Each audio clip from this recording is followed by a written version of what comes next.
Welcome everyone, and thank you so much for this opportunity from the Northwest Down Syndrome Association and All Born In, Angela Fromm and Angela Jarvis Holland in particular.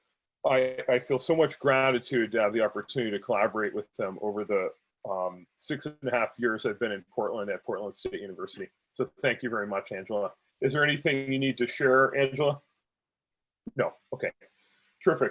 Well, I just wanted to quickly say a thanks to Sam and Linda and Sam as well for taking the time to really think with us about this really important topic. And we've had lots of families reaching out, and really excited to have Sam with us, and Sam and Linda today. So thank you for taking time on your sabbatical to be with us, Sam. It's my pleasure. Tools in your kit: a dialogue with families about reading, writing, math, and recreation. I'm Samuel Sennott. Linda Akagi and Sam Vranizan are two members of the Universal Design Lab's AAC Design Council. They meet weekly and they do intense work. They think deeply, laugh, have fun, blend up snacks, and probe deep. This time has given us a lot to think about. So Linda and Sam are going to be here listening in, and during the dialogue portion of the webinar towards the end, they're going to be available. And so you can ask them direct questions, they can chime in on questions. So there are our very special guests, and they help prepare the content of this workshop. So just a brief introduction. I wanted to share this visual, and it shows some images of me in my clinical practice. Now, if you know me, I am a clinician or a teacher at heart. I love kids. I love working with people. And now I'm currently an associate professor at Portland State, and I get to do all intervention research. So I get to do the science of how to help children with complex disabilities and their teachers and their families and the whole systems. Now, what they do is just like land that farmers use. Every 7 years, biblically speaking, there is call for a Sabbath period. And in education, in some industries, you get to have a Sabbath period. I'm on that sabbatical time, so I've had the whole year. Now, I got my PhD right after teaching for 5 or 6 years really intensely with kids with cerebral palsy and autism and Down syndrome and kids without labeled disabilities. And I saw a lot, and I ran as fast as I could as a teacher. And then I became a research student, and I ran as fast as I could getting a PhD, and I co-created an app for AAC called Proloqua to Go. It was a terrific experience. I have so much gratitude for that. And I never thought I'd be a scientist. I always thought I was just a teacher or an innovator. However, I saw that these things can go together. And so I was lucky enough to get a great faculty position in a terrific state, Oregon, in a wonderful city. And I have embedded inside this large urban university that focuses on sustainability. And I'm so thankful that they have some of the foremost departments in computer science and electrical engineering, social work. If you're local from Oregon, you know this. That being said, this Universal Design Lab has a clear mission to serve. Now, Angela Jarvis Holland, Angela Fromm often call me up on the phone and they say, we got to do an All Born In workshop or a reciprocal learning community through the Northwest Down Syndrome Association. And I'm always so touched to be asked, because I know that this means I get to have deep dialogue with people. And that's what today represents, a kicking off of that dialogue.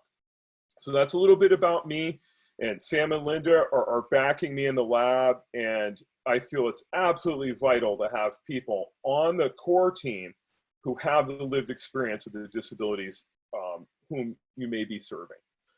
So today, what are we doing? Well, we're going to be talking about the tools and the humanity of where we're at now. We're going to do a quick dip into the SET framework if it's an introduction for some of you, parents maybe, For professionals, you're going to look at this slightly differently. I've been really geeking out all year on the sabbatical about the SET framework.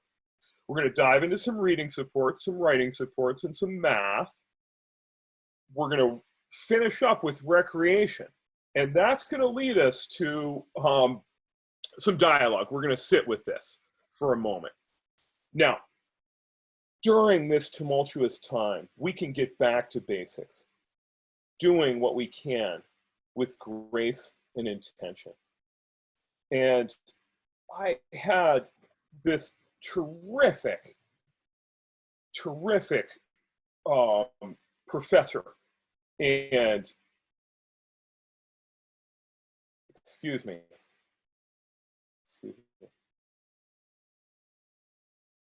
I had this terrific professor who helped me understand when I was learning about assistive technology in my master's degree, that education, special education, and assistive technology is about people doing things, accomplishing important tasks in their lives. This is preaching to the choir here. I'm literally looking out at the choir here on Zoom. But I think it is important in this time, this tumultuous time, to look at ourselves as individuals, to be in our families, to think deeply about our organizations. What do we want to save? Where are our communities at now? Where is society at? We know, we feel it in our bones that we're at an inflection point, or the beginning of one maybe, or the end. We don't know where all that begins and ends. However, what can we do now? That's what Angela from Northwest Down Syndrome Association asked us to do, is just show something. How do we get started? How do we get unstuck? Okay, so right off the bat, for those of you who want to go deep, if you're a parent looking on, what I want to share is some key resources that you can just delve into, and you've probably already seen these. But Microsoft's Education Center has some fantastic resources right built into Office and Windows. Google has launched a large distance learning site, and there's some terrific resources, all the basics you'd expect. Now, another key resource around Chrome, Mike Murata is kind of the king of Chrome and Chromebooks. You can go right to his website, and you can find a lot of great resources. One of those resources is this Call Scotland Chromebook apps and extensions for learners with dyslexia. It's a pretty nice resource broken down into all these segments, such as reading and writing, comprehension, organization. It's a terrific resource. I urge you to go back to these sites, these fundamental stakeholders in our infrastructure, such as Apple. And if you go and you look at Apple's website, just their plain education website, I think there's important messages for us as teachers and leaders, as well as for families and individuals and advocates. Look at this. Look at the faces. Ignite the creativity in every student. Apple's accessibility site. Technology is most powerful when it empowers everyone. Okay. Apple, K-12 education. I can hold up my scavenger hunt that I made for my family, but here's one from Apple. Okay, so you're seeing a lot of these. It's kind of overwhelming. Okay? But I urge you to go back and look at these with an open mind. I thought this quote from Google CEO is very appropriate for this moment we're in. Technology alone will not improve education, but it can be a powerful part of the solution. When we look at these app lists, and then we look at all these time-tested tools, one in particular I'd like to call out is called Co-Writer from Don Johnston. And I don't know if families know that they get free access to co-writer. And Text Help has their own selection. It's just an example. Portland Public Schools Library, Sam Vranizan in AAC Design Lab showed us, he walked through how he's utilizing all these resources. It looks like a 1999 website, right? It's simple, it's just a bit of text and some images. But some of these resources that you can launch out to, you could read forever. You could listen to books and read forever. Now, in this time, we have to look at what is. Right? We have this equals sign. Are we at our desks piled in work? Are we playing? I, for one, am out with my dog a lot, with my family in the park. Some people only have an apartment. These are all things we're hearing and we're learning about. Now, if we just go wild with this, we'll have what you have in my home, which is a tumultuous time with Netflix and setting limits. Okay.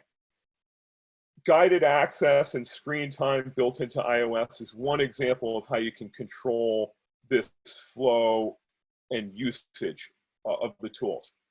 So there's an equivalent in Chrome under the parental controls. But with that as a warm-up, let's dive deeper into the humanities. Let's think about our own humanity. And I want to take you back to one day in Boston where I met with Madeleine Pugliese. And what we're talking about now is the brains and the minds, the bodies and the spirits of some of the most vulnerable students in our communities. And we're home. And we have to ask ourselves, what is the focus? What is right? Well, when I was in grad school, I learned about this man, Michael Phillips. And I was so excited about assistive technology, and I knew about IntelliTools Classroom Suite and BoardMaker and Clicker and Co-Writer, text-to-speech, AAC. I was learning about all these things and using them in my classroom. And I brought a lot of enthusiasm. And my teacher, Madeleine Pugliese, I just showed your image, she pulled me aside. She kind of grabbed me. And she didn't really physically grab me, but she said, come over here. And she says, I need you to watch this next video. And I need you to really pay attention. And it was so sad. This past month, Michael Phillips died.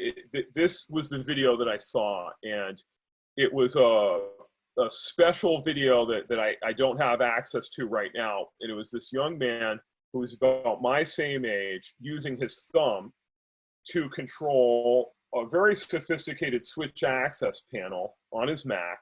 He was playing games, he was chatting, and he was listening to Nirvana. And I thought about my high school years listening to bands like Nirvana. And there is an image of his mother, who was his caretaker for 39 years. And this man really sucked the marrow out of life. He was a fantastic example of someone who engaged with the community and was an advocate.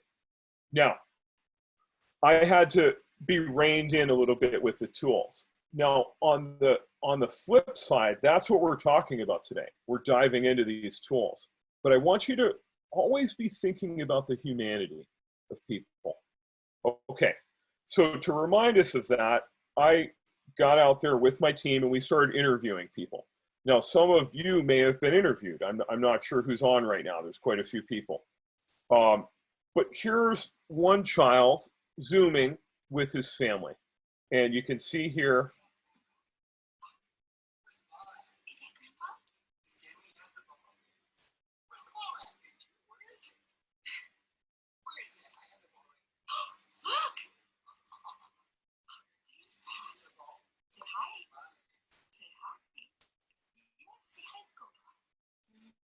were you talking to me?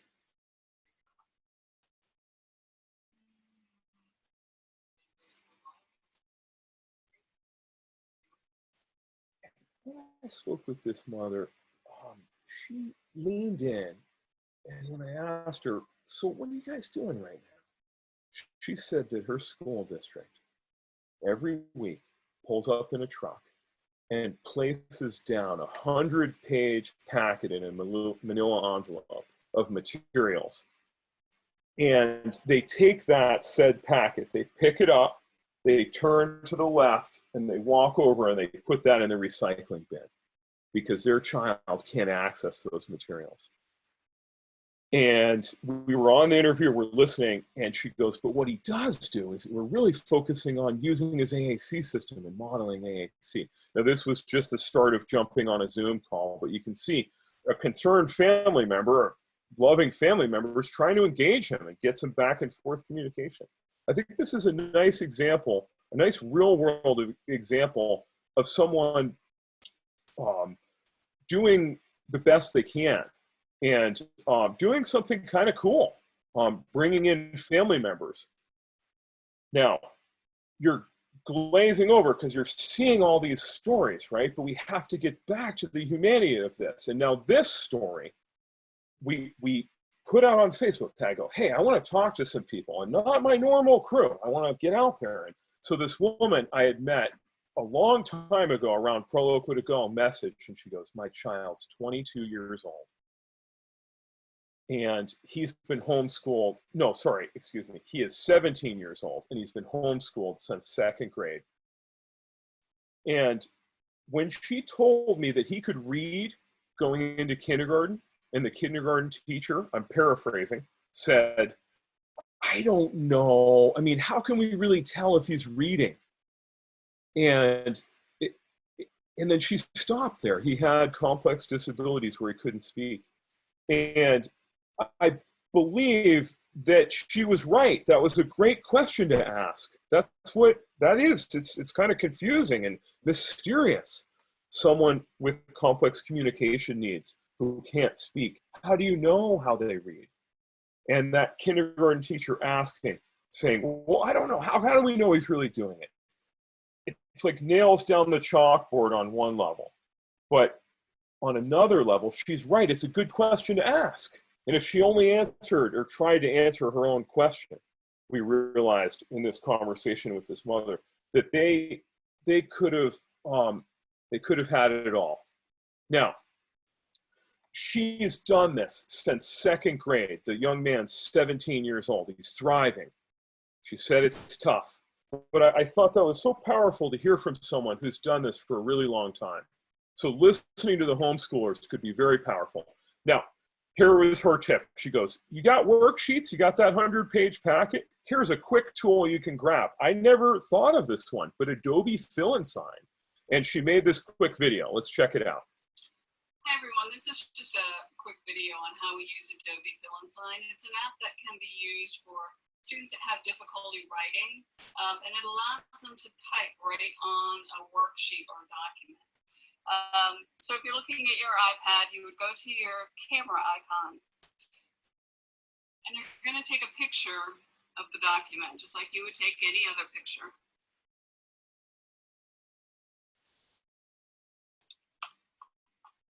And then you're going to exit out of that and go into your Adobe Fill and Sign. Go into Add a Document, and you're going to look for Camera Roll. And then your photos. And then you're going to load up your document and hit Done.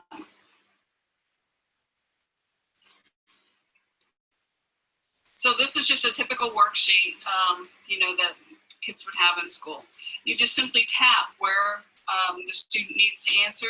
And in this case, the sentence says the most blank thing happened at the park today.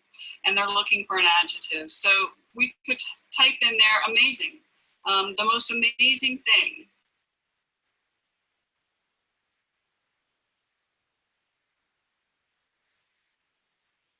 Happened at the park today.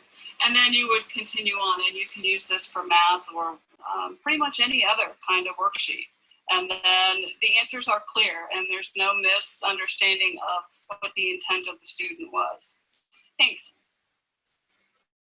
Thank you. We really appreciated that sharing. Now, there are so many good things to accomplish in schools. I think this crisis, to me, I feel almost not worthy to share, because I don't feel, on a certain level, I don't feel that we know what's going on. I don't think we know what's going on with schools and with students and families. But then Angela Fromm reminded me, she goes, get to the fundamentals, get to the basics. And that's what I want to walk through now for this content section. So as an introduction, I want you to be thinking about those stories. I want you to be thinking about Michael Phillips and his school experience and his life experience, and that assistive technologies and educational technologies, distance learning, is there to serve us in our lives. And we have a tremendous opportunity. It's like a sabbatical. It's like a sabbatical for students. You can rediscover yourself. Okay, here's how we do it. In the assistive technology world, the SETT framework is a very powerful way to break down something complex. Now, that same advisor, Madeline Pugliese, told me about this, and I said, oh, yeah, I've learned that. Okay. And she goes, no. It's using it. It's this weightlifting and getting strong with it. So we've been looking at it a few different new ways. You can go and read all the original documents at Joy Zabala's website. There's the link. But we want to start breaking this down. And the way I'm thinking about it now, to me, it's resonating so deeply. It's looking at the SETT framework as an algorithm, okay? And this is where I believe the SETT framework becomes even more powerful. And combined with this time in our communities, if we look at it as an algorithm and we start working communally, we can do a lot. Okay, I'm not going to get into that. That's for our dialogue. All right. So, the student. Basic information. We like to add what qualities are about, what the student's all about, what they like, what their preferences are. Environments, we like to think about context, places, people, things, tasks, tools. This fundamental nature of assessing the student is missing right now. I don't believe teachers are often reaching out to families and truly asking where they're at. Considering the context, this is such a dynamic question. And we're seeing one of the most fundamental context, home versus school. How do we define the task? Well, we want to drill down. So we may start with communication or AAC, and we might get more specific into pragmatics and even more specific about asking a friendly question to a peer. We may choose tools. We might have to go through a process of obtaining them.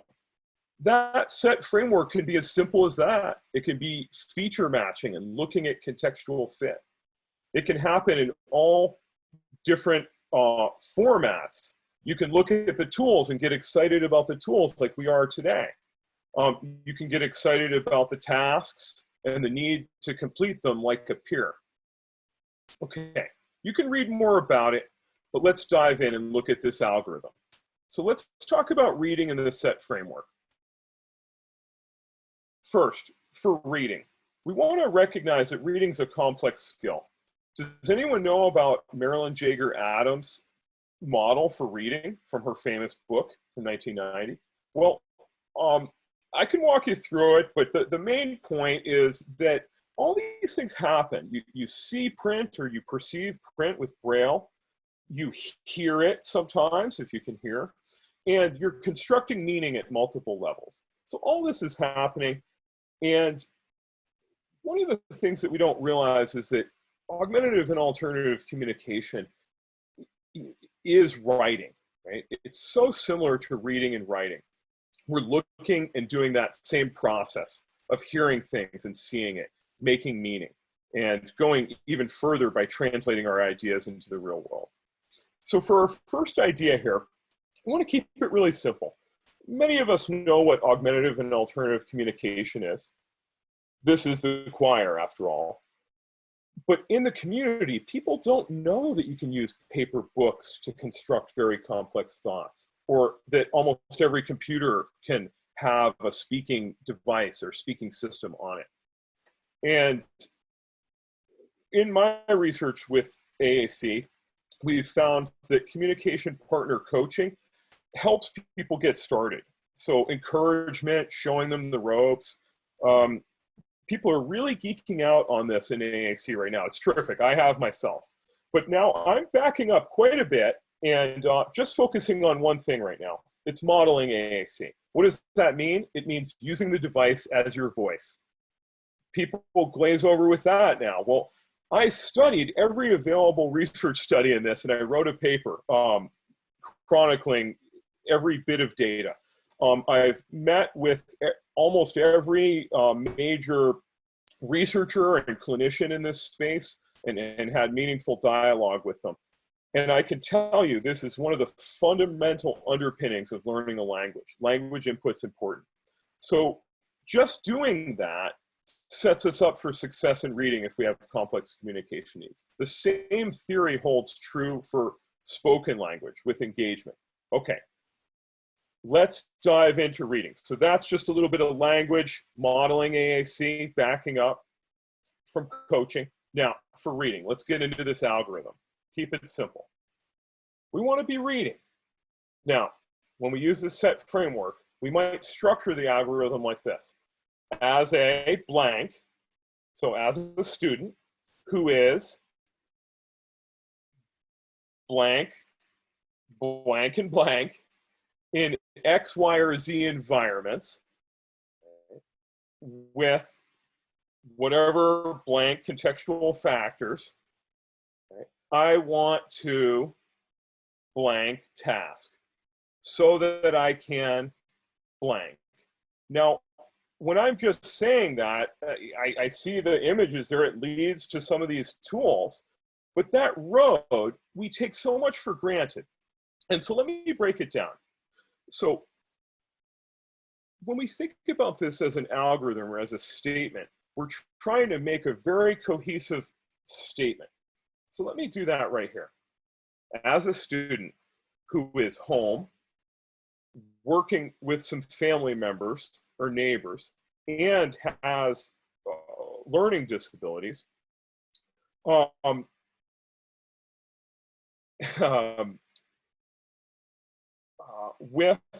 a Chromebook in the house and some siblings, I want to read independently. That's my task, so that I can practice my reading skills and hear more books. Now, that was a little rough shot. We usually do it in a meeting and we chart this out on paper, or we use some sort of a grid where we write the SETT. The point is to work it. There's no perfect way. We sat down with Joy Zabala and had an IEP meeting and a SET meeting here in the Portland area. And she got up and said, listen, they want me to do this a certain way. I'm going to show them that this can be done many different ways. And she went and interviewed that parent and really got to what did they want the child to accomplish. And then they backed up and looked at all those environmental factors. This is the bread and butter. We want to get these statements down where we can fill in these pieces any way we can. And one of the ways my child, who's in second grade, has accomplished that task is through EPIC. Okay? Does anyone here know EPIC?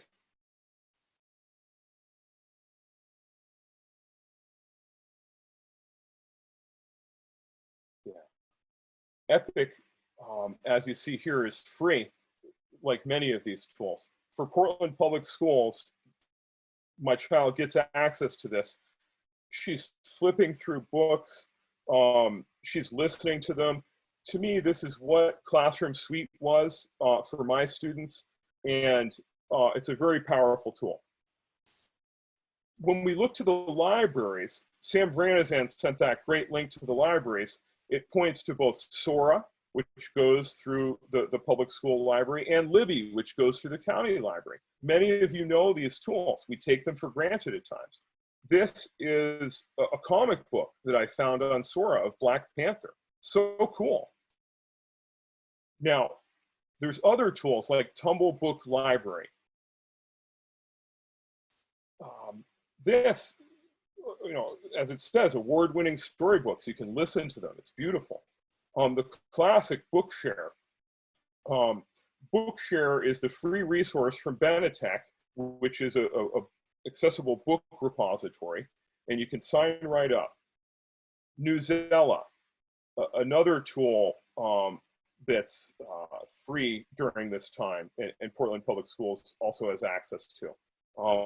Simplified news articles around a range of topics. We can go back to those Chrome extensions and really geek out on these tools. Some of the tools are built in. I see there's many specialists in this group, and you probably know about this already, that iOS has great reading tools built in. Parents might not know about this, that with a swipe of 2 fingers from the top, I can pull up a reader. Going to that iOS accessibility site, looking at that documentation, it's very powerful. It's an aha moment for many people. So we looked at some of those tools, and we're getting a lot of these lists. What I think is the key for me through this in my family is self-determination. I get that others are fine with getting those packets and trying their best, but that's gonna break our spirit, and that might break yours. So finding these tools, finding these lists, that's great. What I urge you to do is go back to this fundamental. And this question, so that I can, it gets to the meaning of why you're doing it. I want to move on to writing, and I have had a special experience in this sabbatical, and I don't mean to overshare, but when I started my project period on September 30th, I unfortunately had a minor outpatient surgery that turned major. It turns out I had cancer. And I love teaching. I love being a researcher at Portland State. However, I was stopped dead in my tracks, and I had to confront this and my life. And my family was there for me, my friends, the community, but I had to stand alone, and I had to look, and I felt so much love for my 2 children. And I also felt so much love for these children we serve in Brazil who have Zika syndrome. And through it all, I realized I had to really process this. Now, I'm clear of cancer now. I was able to travel to Brazil during this sabbatical and go for the 3rd time and be with the community. My sister gave me this book, Writing Down the Bones. I had read it in college. It's a classic text about journaling. And what I want to share with you is that if you can use this set framework, that's great. But more importantly,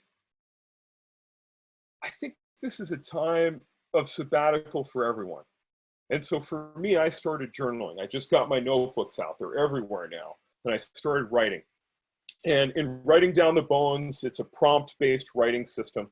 But I then shared that with my neighbors in my neighborhood. So I went out and I got some notebooks, and I gave them to my children. We invited a couple of the neighbors, and we started outdoor school. And we've been writing every day. And it's whatever format you want to use. If you want to use a keyboard, switch access, a pencil.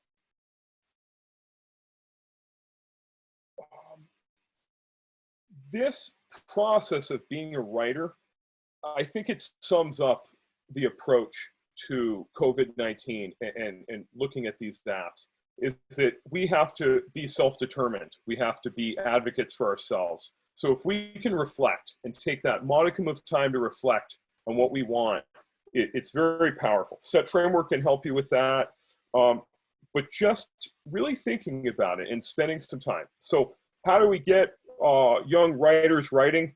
Well, we can make it fun, and we can make it accessible. One way to make it fun is to do things like use Book Creator. And this is a fun app that many have access to. It's typically free. PowerPoint, Google Slide books are great ways to make visual books. And there's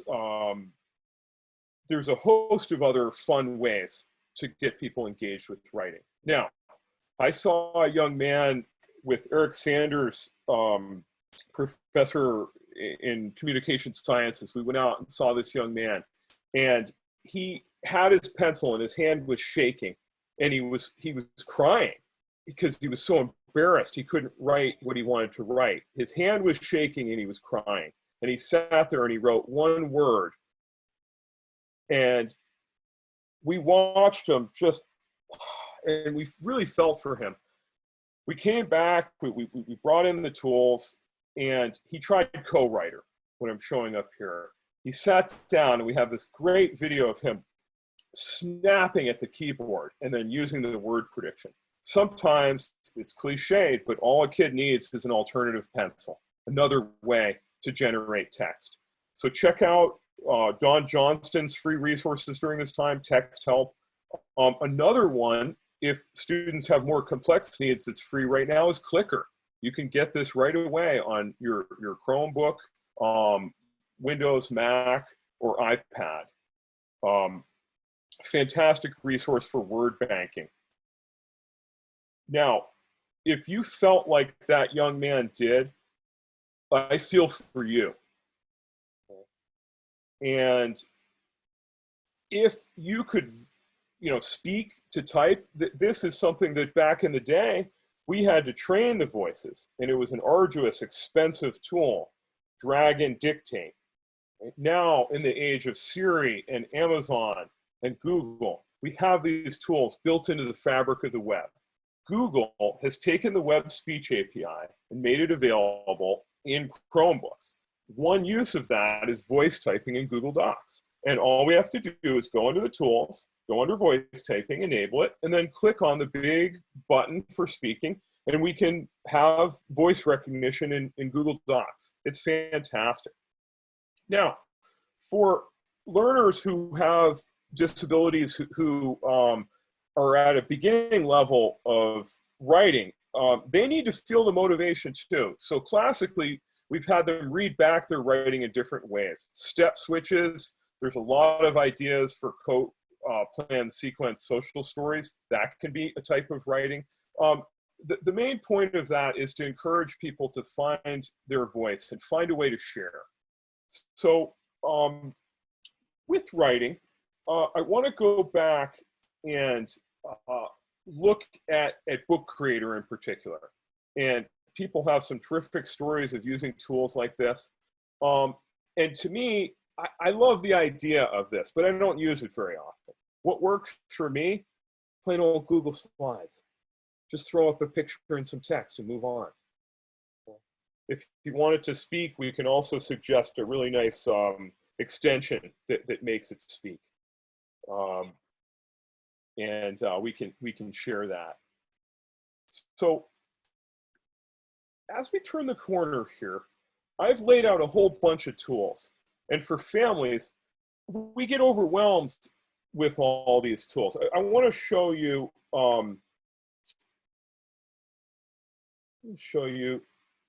Portland Public Schools gives everyone access to Clever. Okay, and to transition over to math, look at all of these tools. There's some fantastic things to check out. virtual manipulatives and number lines. That's great. Well, we found one that was real specific, and the task was my daughter needed help with fact fluency.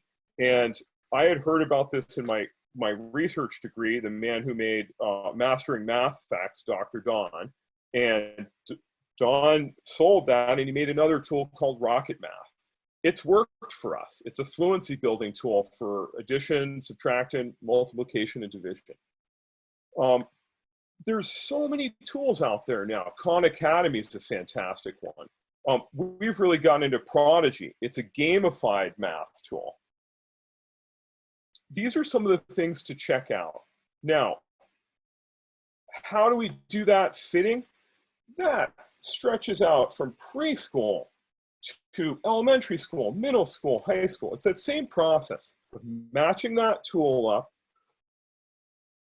with the task, or vice versa. Thinking about the student and their context and how that task can be accomplished for real right now. And where I'd like to turn the corner is to say, yes, we can check out these great math tools. I was so pleased to see Prodigy working so well for practice and engagement in math. But let's not lose sight of this is a fantastic time for young people in schools to recreate and to play and to learn through that. And so maybe even more so than mathematics or reading and writing, this is the work of children right now. Now, that sets up a terrible dilemma. It's like, well, Netflix all day. Uh-oh. That's kind of sometimes what I want to do, but that's all right. But we have to have balance. And you see, this child has Epic. Now, when I saw my children sitting there loving listening to books, and my 4-year-old listening to the 2nd grader read or press and hear the books read with the nice highlighting in Epic, it blew my mind. It was just what Angela Fromm said from Northwest Down Syndrome Association. That's right in my device already. I had access to that all year. How much did we take advantage of it? Not as much as we could have.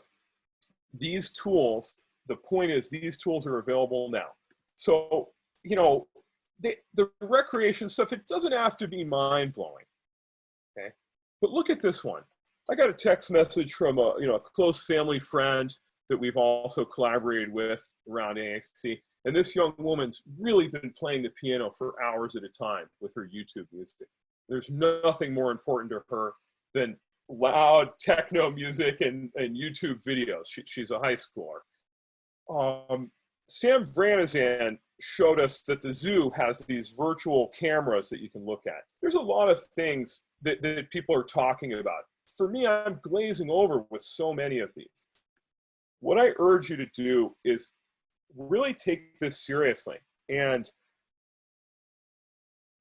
there is something, right? There's an object that could be inspiring to a young man with Down syndrome or a young woman with Down syndrome. My daughter, and I'm sharing a lot personally because I'm personally experiencing this in my family. My daughter couldn't ride a bike.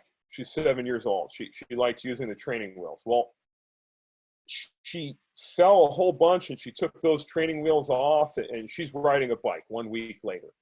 And I know typically we've had programs that help people learn to ride bikes if they struggle. But it serves as a memorable example to me that she learned something that isn't going to show up on a report card, but it was so meaningful. If you're a parent, if you're a teacher, thinking about children with disabilities, students with disabilities who are home now, I think this is number one. Find something really cool to do, something that's cool to you, something you love. And the reason why I think that's so important is there's this principle at play in learning.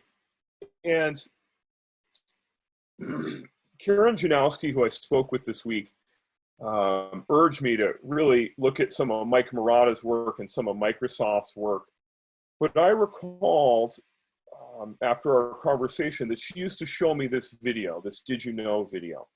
And I don't know if this is the first or second edition, but it was all about the future. And it used to raise the hairs on our arms.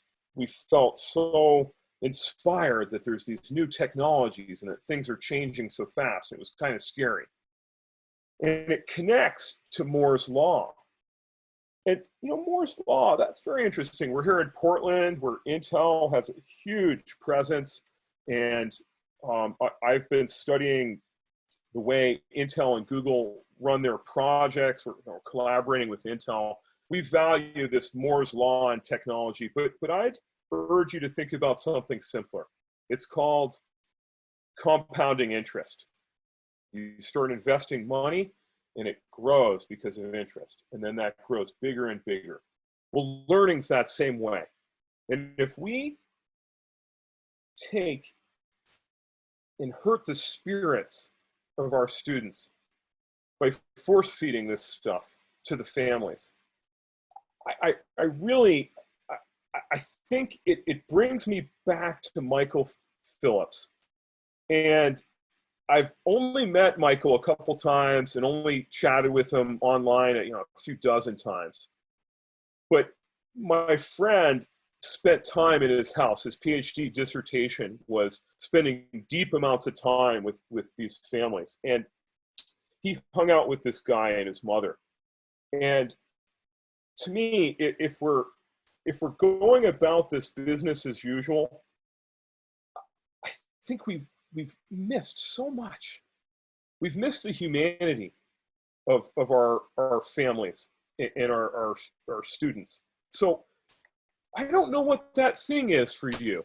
And for me, I got back into snowboarding during my sabbatical. I went to Mount Hood, this huge mountain in Oregon, 15 times, and I hiked to the very top of it and snowboarded all the way down. I'm really privileged, by the way. I also started a garden, and I just got some potted plants and started gardening with my family. I know this sounds silly, but having the time to reflect, having the time to be and to do other things is what a sabbatical is all about. So I've lived this for a year. It's been rocky, having had cancer, being clear of cancer, having to recover from that. These tools are so powerful, but they're nothing. They're nothing without the love, right? My child ran out to go write with her friends, and then they were bike riding in between. They were even telling their topics in the self-regulated strategy development in between bike riding circles. That's what we call outdoor school. We're joking around and such. I've shown a few dozen tools. You're going to receive a checklist with every single one of these tools. And the idea is to get people to dabble, to put their toe in the water with things that are readily accessible to them. So if you've listened to this, 45 minutes or so, you saw a lot of tools. I'm looking at some of your faces, and I know you know a lot of these tools. So it's very much a review session. If you're a parent and some of these really blew your mind, and you're going, wow, Epic could help me, or that Rocket Math, my child needs real fluency. They're in 4th grade and they need help with adding. Great. But I want you to really stop. And I want you to have a dialogue with people. And I want you to feel like it's okay to not know. I listened to the famous hedge fund investor, Ray Dalio, spoke with the TED crew and the curators at TED. And I was horrified to find out the true extent of what's possible with the financial ripples from this pandemic. It's horrifying what people are experiencing in this pandemic. And it's been written a lot, but some of us are literally, we live by the ocean. Now, this is a fake image just as a background, but I was just out at the park this morning with my dogs. I am so lucky to get to have a 1-year sabbatical. And I can tell you that I am coming back so refreshed. I've let the field lay fallow. And I'm looking at all these assistive technologies inside of the set framework and this algorithm. And I want to share with you that we've found a way to do this predictably, to do this matching. We call it the 3T project, the Teaching, Technology, and Theory Accessibility Project. We've started having some massive impact with individuals we serve. I have had the good fortune to study under many of the masters in AAC: Caroline Musselwhite, Deanna Wagner, Linda Burkhart, Gail Porter, Janice Light, David McNaughton, Krista Wilkinson, Romsky and Sevchik from Georgia. I can go on and on. It hit me during this time when I was recovering from cancer that I was so fortunate. I have so much gratitude for all the ups and downs. You know, sometimes these folks really put you through your paces. Now, you might not have gotten to hang out with Bruce Baker or you know, the folks who make the eye trackers in Sweden. But I tell you, all of those things, it's like we're wasting our energy. Now, I have to be real sensitive here, but I saw what a number of family organizations put together, and they had this amazing packet that was just like the packet for the families that mom recycled the packet right away.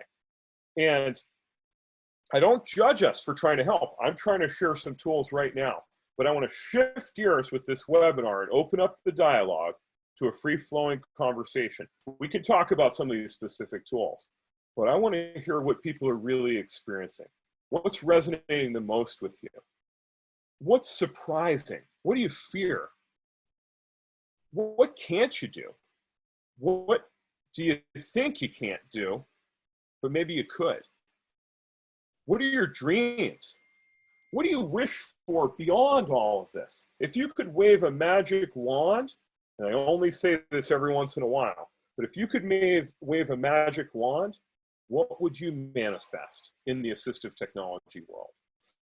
I believe that the time is now to listen to each other, to come to the table. All people to come to the table. Now that sounds really bold, but I think this is actually a chance to do that and then act. So let's open up this dialogue. We can talk about the contents of the webinar. We can talk about your experience. You can unmute yourself, but that gets crazy, right? So I'd love in the chat for you to please use the chat. Do you want, Sam, do you want people to raise their hand? Do you want people to... You can raise your hand, or you can do it through the chat if that feature's hard for you. Okay. I know we have I might share if it's okay. So what kind of hearing from families is the, you know, people are feeling, things are kind of, you know, they're getting a sense of what's the new temporary normal, and families are feeling really overwhelmed with now lots and tons of information coming their way. So trying to filter that out and, you know, actually, and obviously get through your days and support your child. And a lot of families are just learning this stuff for the very first time. Some families may or may not have ever been on a Zoom call or had to do any just like ground zero basics. So how do we help people navigate this and also like relieve some of the guilt of like, you know, we can't all be everything. So how can we, you know, we want to give people some obviously useful tools, but also feel like it's okay to say, you know, I need to just take a little break. I need to refocus. I need to not feel like it's something else I should feel guilty about. So I think that's a terrific prompt. I come back to this image of the equal sign and looking at what is. This is a historic time. If you read the set of New York Times articles, Angela, there's 3 or 4 of them now about the experience of families at home who have children with special needs. I think sharing those is a real empathy builder. I mean, we can put those in the checklist, we can add those. And then this process of going through and looking at these websites, these are the fundamentals. If we go to Google's right now, and we open that up, I'm just going to bring it over here and add it to the screen sharing.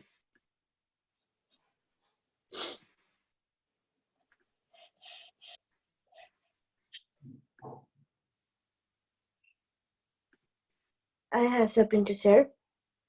Sure, Rachel. Sorry. Let me just show this website really quick. Okay. This idea of one-pagers, you can see on the website here, one-pager, enable distance learning through Google Meet. It was so funny, the first Google meeting my child had where they tried to sing happy birthday all on the microphones. It was just like, brrr. So what you bring up is important is these fundamentals. So we can go to this one sheet, we can share that. That's one way. Rachel, go ahead. Please chime in. Well, there was like a couple of slides on the side that was, I think that they were like a really good tip, actually. I think if you go just a little more higher, Yeah. I think. Yes, tell me what it was A about, couple. Rachel. There was an image of a couple of brains. I think I thought that was kind of cool. Oh, yes. I really liked that one. Couple of planes, you said? No, all different types of Oh, the like brain. science Yeah. kind of Yeah. brains that are cool. Yes. Let me show you that.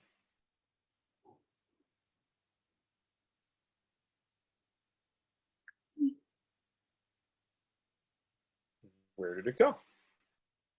We Oh, I lost think the it's that brain. one. I think it's more down. Yeah, you passed it. Go down a little more. A little Yeah, more. right there. That one. Thanks Yeah, for the teamwork, everyone. that one was really cool. I'm just, the only thing that's more specifically is just all these different type of images. I think that's the one main key of what you said about the technology. Because that's where it is. It's in your power, the power of your mind that connects to your technology. Because that's how we think as well, kind of. So it just kind of all connects all into one. I just think it's kind of cool.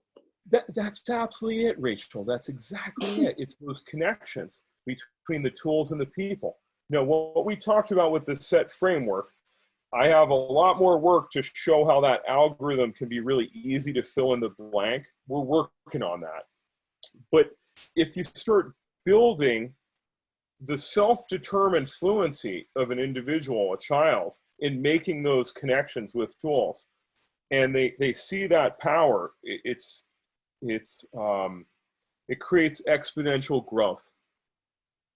And so you making that observation about those connections, that's exactly what this imagery is meant to show, is that we're human. We have brains that can grow and can be hurt, really.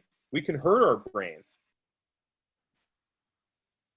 I spoke with, in one of my interviews, an early childhood educator, and she tried to describe what she was feeling, and she said it's like a path.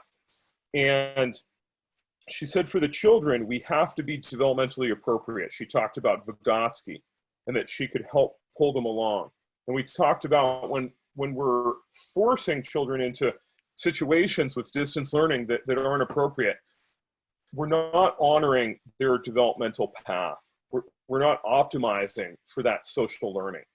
And so those connections you talked about, those are huge, connecting with the tools. Great point, Rachel. Thank you for sharing.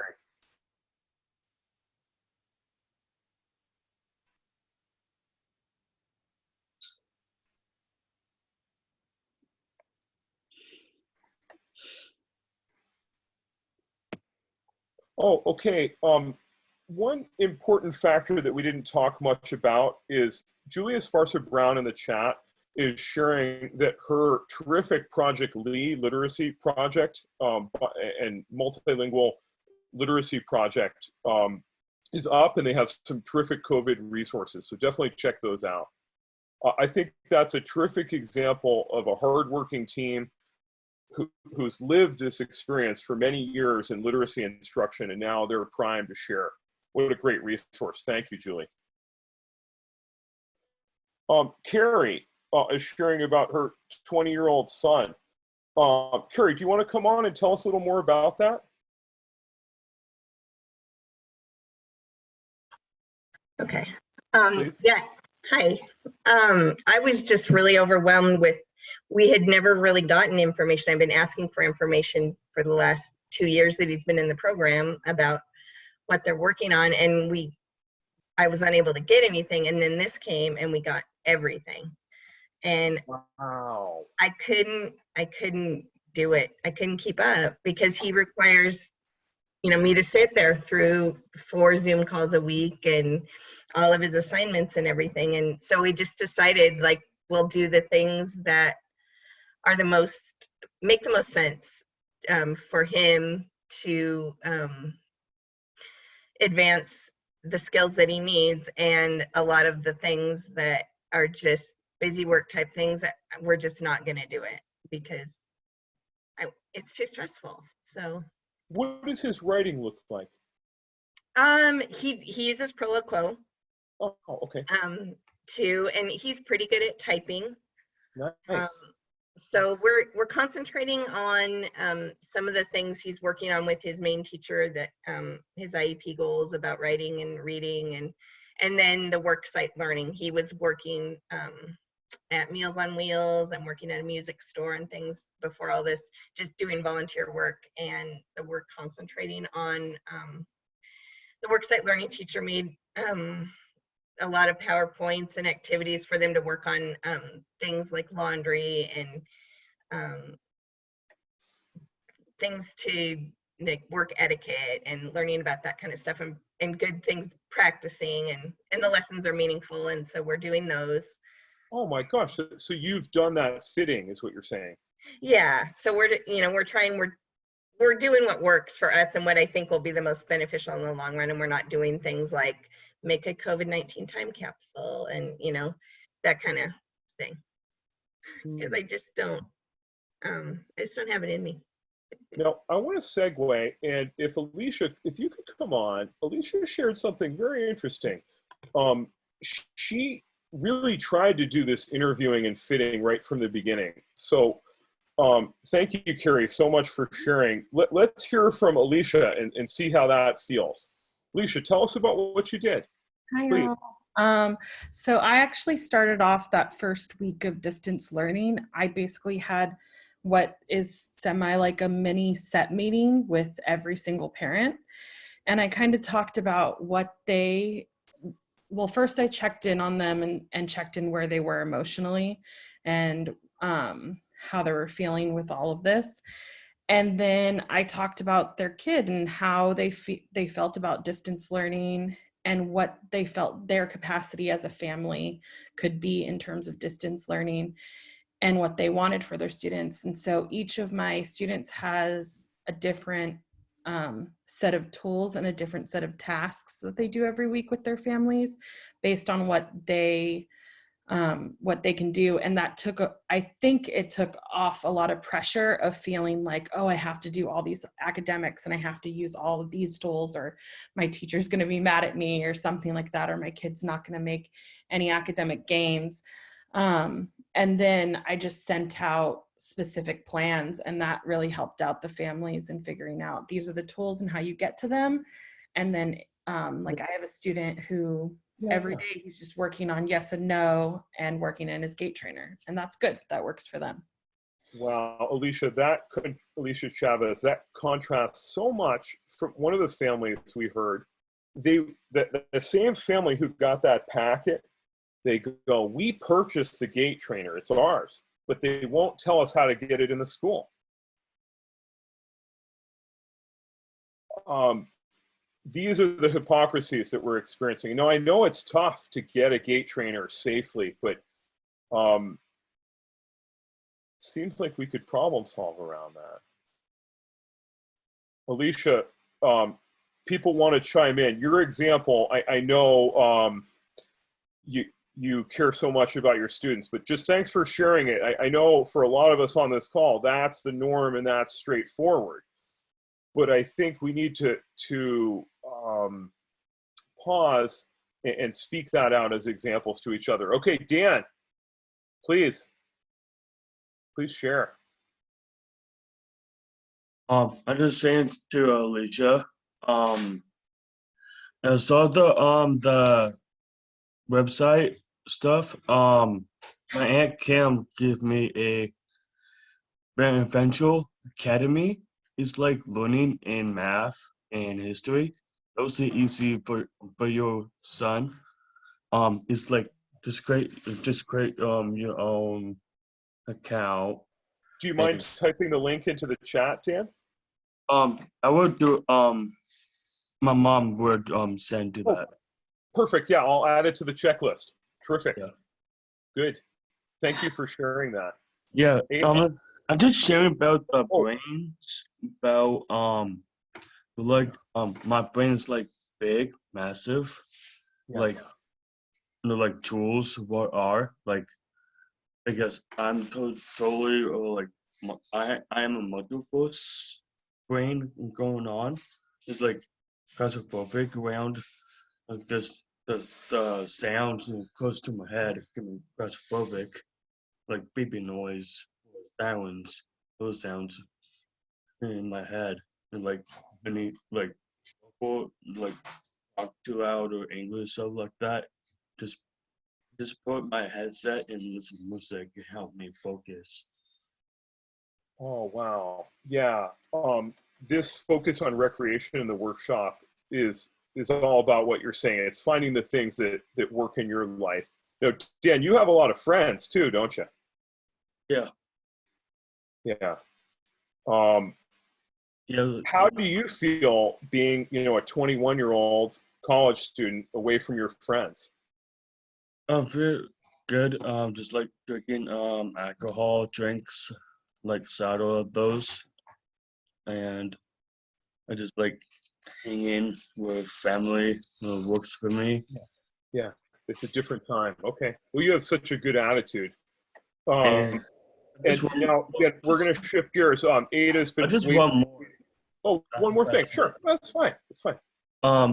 I just see my bravado vocal did happy birthday song with everyone and answer the phone too. Sorry, Dan, I didn't catch that. The happy birthday I did the other night. My Right. bravado.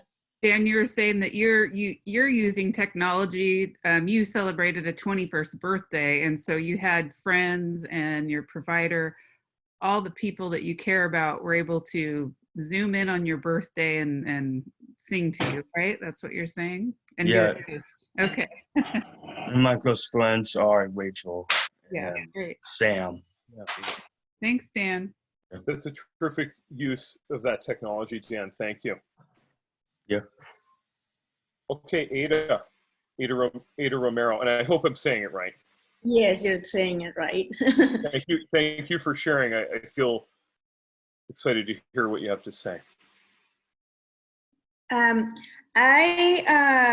One thing that I'm experiencing right now with my daughter, she is a 13-year-old and has Down syndrome as well. Yeah. It was I was really disappointed when all this happened, because it took me around 10 years or so to finally get my daughter to have speech therapy, because they would always reject her and say that she didn't need speech therapy, that all she needed was, she was getting it from school. So I kept advocating for her until I was able to get it. And then suddenly, COVID-19 happened. Yeah. And now she is not having her speech therapy. which she really needs it. And then she got an assistive technology through the school. Yes. They sent it to home, but I don't know how to use it, of course, because we were about to learn how to use that device for her. And another thing that I'm just really disappointed and cannot figure out a way to teach her how to read. She knows her sounds, she knows her letters, and we are Hispanic, and then it's so hard for me to teach her how to read in English when I don't know how to teach it because of the complex, how complex is the English language. So what I'm doing right now it's just like trying to teach her how to read in Spanish, hoping that knowledge will mix, or I don't know how to put it in words, to read in English, because that's how I learned how to read in English when I came to the US. But Yes. just like any ideas on how, I just love to see Dan, I love to see Rachel being so successful, and I want my daughter to be able to go to college and get a diploma so she can become someone, do something in the career world. Yes. I'm going to ask Linda Akagi to chime in here. She's a woman who got her undergraduate degree at Portland State University and her high school through Portland Public Schools. She's had the lived experience of complex communication needs. And Linda, could you share a little bit?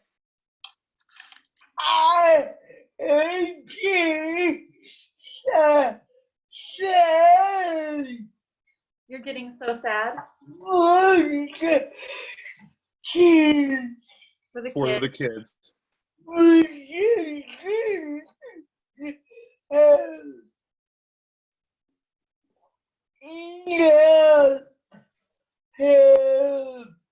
Because they don't have enough help. You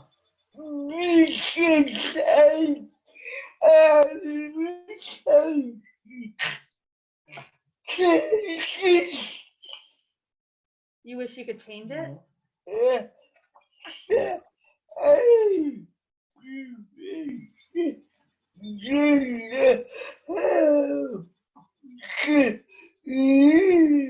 So everybody gets the help they need. Linda, could I ask a question of Ada? Please, can I interrupt? Ada, is anyone asking you that? The same way Linda's asking and urging? Is someone asking you that about your daughter's reading?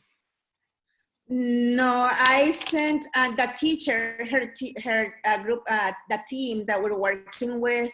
She goes to Highland Park, my daughter, with the Beaverton School District, and they're being amazing. And we did have an IEP meeting just like 2 weeks before all this happened. And that team was telling me that they were considering her to go back to another type of classroom, which I was like crying, and I told them, no, I do not want my daughter. Okay. She's in an ALC classroom. Yep. And so I said, no, she's not going back to another type of classroom because she needs to be in the less restrictive environment. Okay. And tell you what, Ada, what we're gonna do is, see, Linda, you could feel the advocacy in her voice, right? She was moved by what you said and hearing these stories. We've been living this, listening. Yeah. So when we connect that set framework up, we think about them now as building blocks that we're trying to send data through this algorithm. Now that's complex. I probably should refine it a little bit maybe before sharing, but let me break it down and keep it simple. You want your daughter to read. That's the task. Mm-hmm. Now, we got to think about who she is. Now, some kids, you just put a book in their hand and they learn to read. Other children, it's been scientifically proven that they need that step-by-step sequencing and a lot of support. Mhm. My daughter's one of those children too. We have a couple of resources that we're going to try to send to you. So I'm going to have Linda Akagi package these up and get these to you. One is Karen Erickson and David Copenhaver's new book on literacy for people with disabilities. The second thing is we're going to follow up with you and have you choose another resource. And there's a couple of them.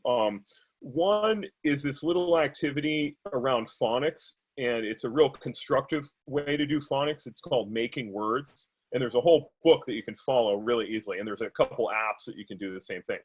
And then a very different approach than Karen Erickson and what I shared, that more constructivist phonics approach, is out of Oregon, right here in Oregon. And it's typically considered like the scientific way to teach reading or phonics instruction.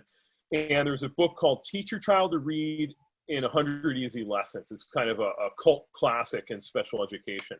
Could I also offer to Ada that we have virtual online drop-ins where Jamie and Maria could be some assistants with you. They could look over your IEP. They could help with some strategies, some language around assistive technology.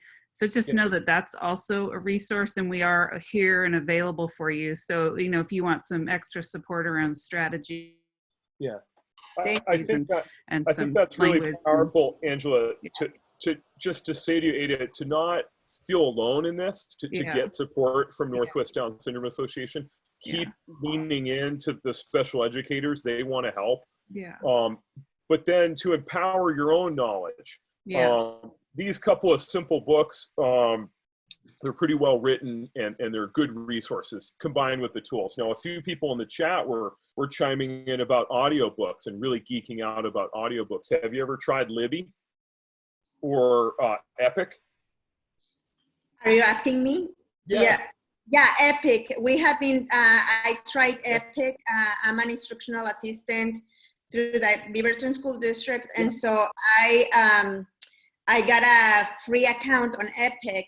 Okay. And I'm going through like preschool or even kindergarten, because my daughter functions as that age. She's behind me. Yeah, but that's great that she's making progress.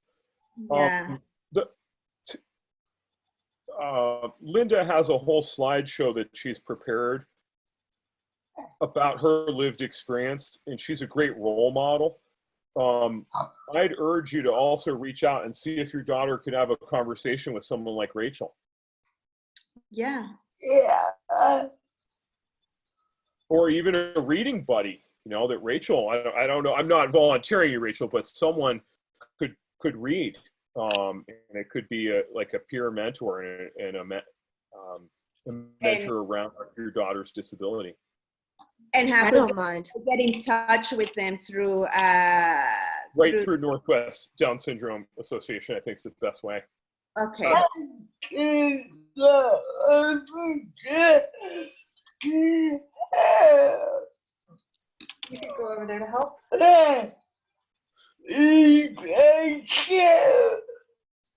If you Thank can. you. Linda wants to just come right over there. We can zoom right in, Linda. That's terrific. Ada, what you shared is heartfelt, and for all of us to hear it, I think every parent, every teacher is experiencing some different angle of this conversation. And thank you for sharing that so viscerally. Let's follow up and make sure you get those books, and we'll have them go through Northwest Down Syndrome Association. Awesome. Thank you so much. Thank you. Who else would like to share? Shay, I saw your hand go up. Hi. Hello, Shay. So I am blessed with, he is 7 years old, and we are going through the crazy transition because of everything that's happened with with COVID and all that. And we just actually got his AAC device. It was a loaner from the school district. Excellent. he would rather hit it than anything else right now. I think he just gets frustrated because we're not understanding what he's trying to say. He was also just recently diagnosed with autism within the last year. And by the way, congratulations on being cancer free. He is also a cancer survivor. And we're coming up on 5 years. So at the time that he was at the end of his treatment is when they think the autism set in, because they thought it was like maybe chemo regulated, because before this he was beginning to have words. He was talking, he was verbal, and now we got nothing. And so school, I think, is really hard for him. His teacher said he did okay, working like with her, and was beginning to develop a voice. And now he's just like, he just doesn't do it, if that makes any sense. So I'm trying to figure out, like you were saying, the technology in the brain, how to get that to connect for him. So first, I just want to share that most of the kids that we serve, the story is very similar. And Sam Vranizan is a member of the ULab AAC Design Council who experienced some of that himself. He's told some vivid stories about his middle school years. And how old did you say your child was? It was 7 years old? 7, yeah. Okay, so this early elementary school, just to kind of set Sam up, Sam, I'd love to hear if you want to chime in or share anything. I can see you nodding a little bit. Okay. Sam, do you want to tell your story? Yes. Okay. About middle school? Yes.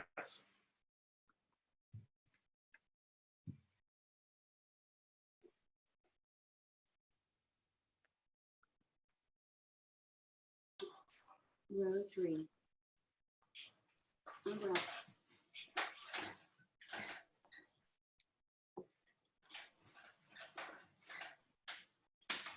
Now, while Sam's constructing that message. We'll unmute when Sam is there in his accent, so. Perfect. So Sam and I do this dance with Linda pretty much weekly. So we are used to asking if it's okay and kind of flexing if we can share something quickly in the interim while he's constructing a message.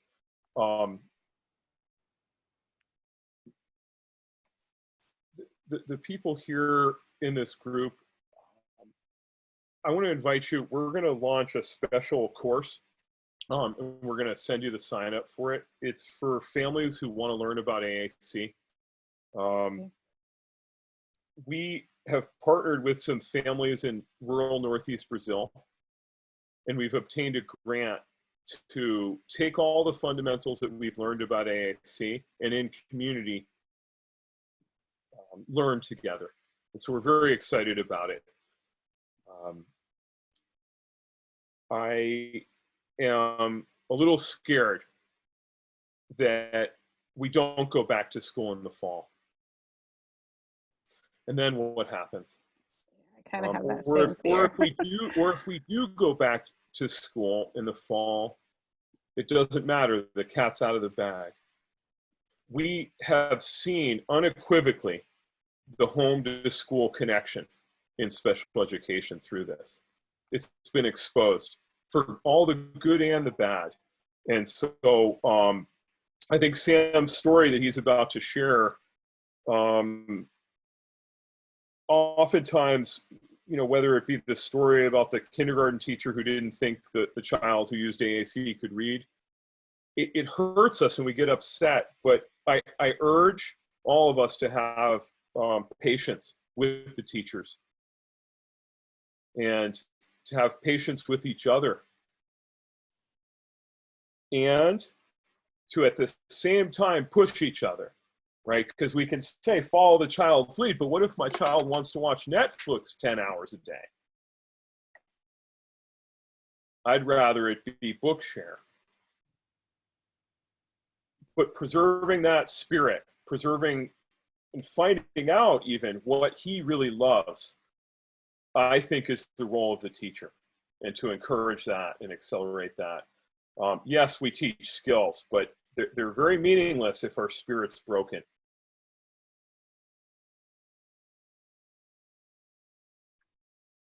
And Sam and Linda are both examples of people who have championed.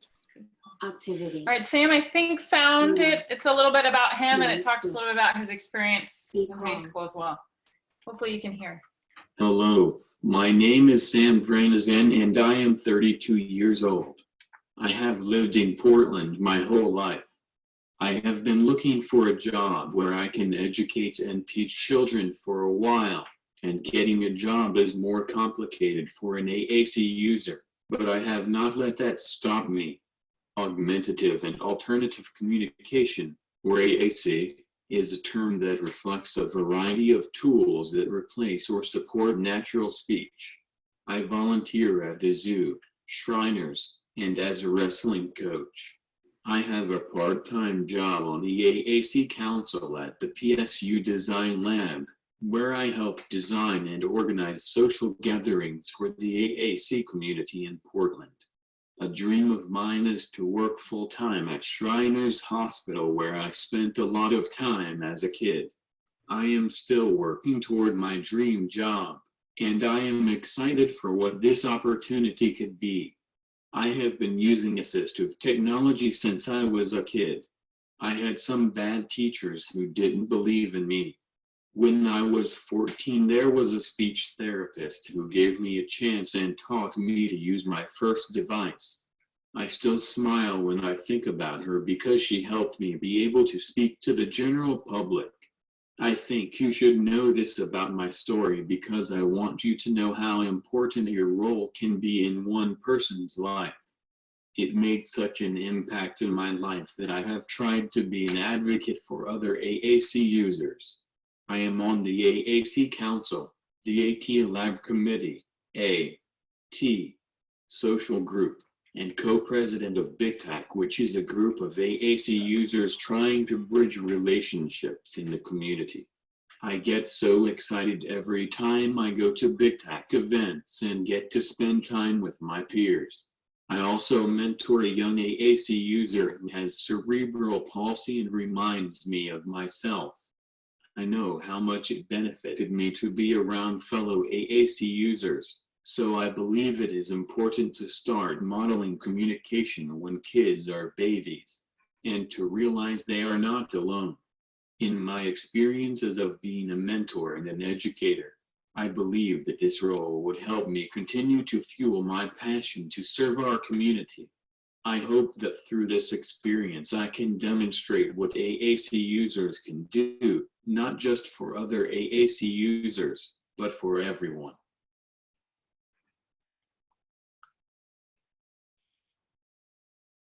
Sam Vranizan, thank you for sharing that. You know, directed at Shay, but Thank you. that's powerful. That's where we're going to end, folks. I'm going to stay on for a couple minutes, but that's where we're going to end. Thank you so much to the Northwest Down Syndrome Association, All Born In, to Linda Akagi, Sam Vranizan, Portland State for sponsoring the sabbatical.